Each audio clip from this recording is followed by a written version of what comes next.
Guys, panoorin po muli natin itong si Supergirl. Ito naman po yung kanyang trabaho ngayong araw na ito. Ang mag-construction naman. Sinisimentohan niya yung paligid ng kanyang bahay.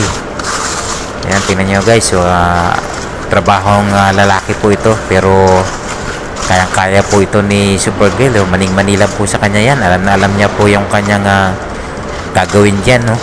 Pinagplanuhan niya yan at kung anong proseso ang dapat niyang gawin. So, una yan, nagsimento siya, pinapantay niya ngayon yung so, instant kagad na pantay na kagad, inahagod niya. So, tinan mo, trabahong panglalaki ito guys, pero kung mo nga itong si ate ay Supergirl, ay kayang-kaya niya lahat gawin, pati trabaho ng lalaki. Yan, pinapantay na niya, pinapainal, na niya to, pantay para patuyuin na lang niya to pagkatapos. At bawat araw talaga itong si Supergirl ay hindi nauubusan to ng gagawin bukod sa pagtitinda niya. Pagkatapos niya magtinda ay magpapakain ng kanyang mga alagang hayop at pagkatapos ay hanap naman na siyang ibang gawain pa niya.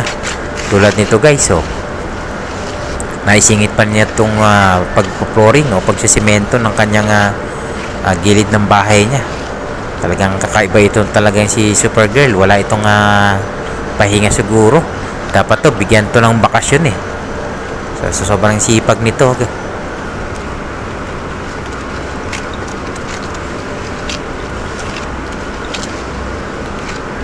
So talagang ma-inspire ka dito kay Supergirl. Lahat na kaya niya gawin. So at guys, yung kanyang bahay niya na yan na unlimited water yan, meron siyang supply ng tubig mula sa bundok yata ito. May spring water to. Kaya walang problema itong si Supergirl sa tubig. Ayan at naghahalo na naman siya. Panibago na naman tong project niya ito. So ayan nagsisimentado naman, nag-aasinta. So talagang kakabilib talaga itong si Supergirl.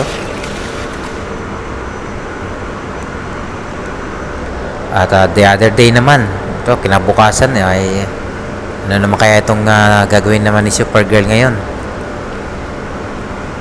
So may pasampasan siyang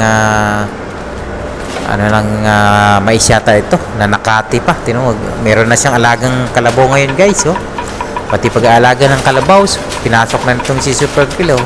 Na nakati siya. Sa kati kung tawagin sa amin yan, pag mangunguha ka ng pakain sa alaga mong kalabaw o kaya kambing, yan, mga pinapakain sa kate.